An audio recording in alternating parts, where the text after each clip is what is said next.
Amber Heard says she thought Johnny Depp could kill her on their honeymoon as she gave evidence in court today. Johnny is suing Amber for £40 million over an article in which she claimed she was the victim of domestic violence. Now, Johnny denies the accusations. Meanwhile, Amber is also countersuing him in a trial that's now in its 5th week. She told the court he physically and sexually assaulted her multiple times, including during their honeymoon on the Orient Express. Now, a warning that this clip does contain descriptions of abuse.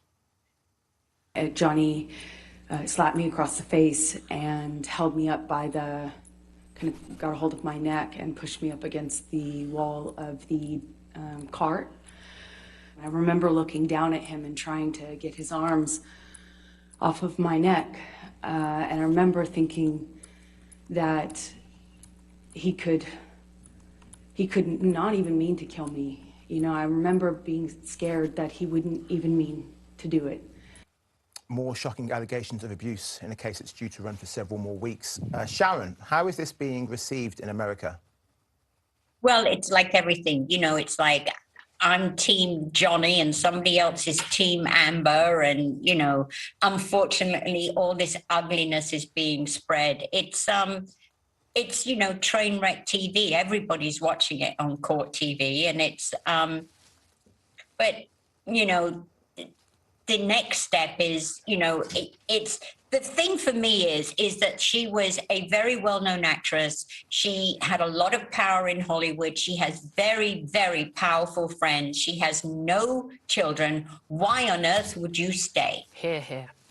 Why? Why would you stay? It's not like somebody who lives with, you know, no money and she's got a family to try and hold together and no family to go to take care of her. You know, it's not like a situation like that. The girl's surrounded by lawyers at all times. Why didn't you leave, Mrs.? You know, give him a left hook and leave. Absolutely. That's a bit I don't get. Look, we all know there's been, you know, so many stories about people who are victims of domestic abuse, men and women, where you're in a relationship, you've been sort of beaten down for years mentally, you've got children, you've got no money, you're terrified, you haven't got the means to leave. She had the means to leave. As Sharon said, no kids, money. I mean, I don't think she was that, you know, I mean, I'd never heard of her before she was with Johnny Depp. I don't know about anyone else here. But I do find it really strange. I mean, I think the most damning thing about all of this is they had their honeymoon on a train. I have to say that I was rather taken very much by what Mel B said last week on the show. She said that, having been through it herself, she said that there are many opportunities where legally you cannot make it this circus. And I've said already on this programme, I think they're as bad as each other. What I will say that Mel B is absolutely spot on about is, I worry for all this circus, 5 weeks in, and all this money, and he said, she said, he said. The real victim, I'm not saying either of them weren't victims, so I have to be careful, but other victims of domestic abuse, alleged victims, I would look at that and I would be too scared to come forward. I hope that this circus doesn't put genuine victims off from coming forward. That's how I feel about it. Which is why I think we have to take responsibility for the way in which we discuss it. I understand there's a lot of people who wouldn't get why she didn't leave him because she had money and power, etc. But it's far more psychological than that. It doesn't matter how rich you are. If you feel trapped and controlled by a partner, and there's absolutely no way that you feel like you can leave, no matter how much money you have. Well, today in court, Amber addressed discrepancies in dates for when she says the abuse first started. She originally said it began in 2013, but now says it was actually in 2012. Well, I had always believed, up until recently, that it had started later, that the violence started around early 2013, not early 2012. How do you remember the first act of violence?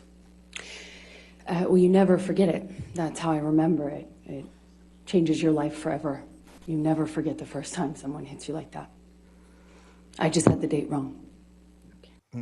There's a lot of pressure on alleged victims to get these kind of specifics right, Nicola. Yeah, and she's faced a lot of criticism for misremembering the date, but also going on to say that, you know, you never forget it, you remember every detail of that experience. But she's absolutely right. You remember every nanosecond of the time that somebody first lays their hands on you, somebody that you loved and you trusted. The least important detail is the date at which it happened. It's completely irrelevant. It might be relevant to a court case, it might be relevant to police, etc. But what you remember, I've been there, is in that moment, the look that they give you in their eye when they put their hands on you and they harm you. That will never go But away. what a lot of us don't understand is why, OK, we know these things happen. Let's not pretend these things don't happen in relationships. We know this is actually much more common than lots of people like to admit. But when it's the second, the third, the fourth time, that's the bit Because so there's many this- of us find it but hard to there's- understand you're still there. You'll back me up on this, and I've asked this question for years, because you hear about these girls who finally escape over the threshold and finally find the strength to run.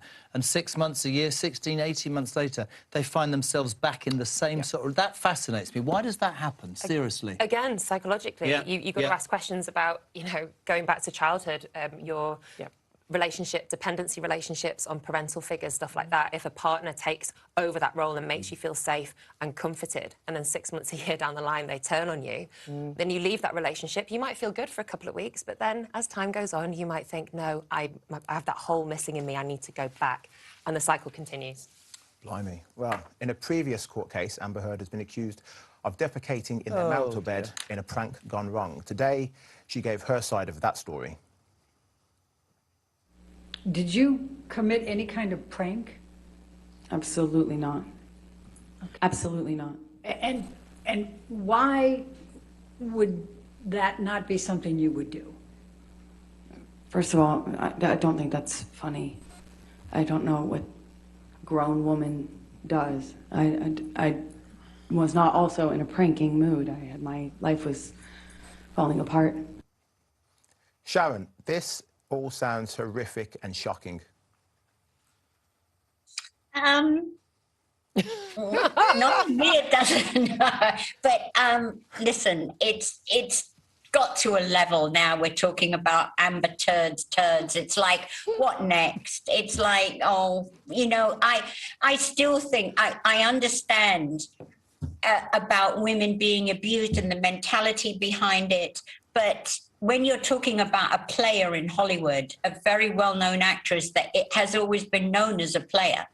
And so I just don't take it. I just don't take it when you're surrounded by a manager, your agents, your lawyers at every turn, and she still stayed. She still stayed. I just don't get it. No children, no nothing. I understand about mental abuse and what it can do to women, but I don't think this woman.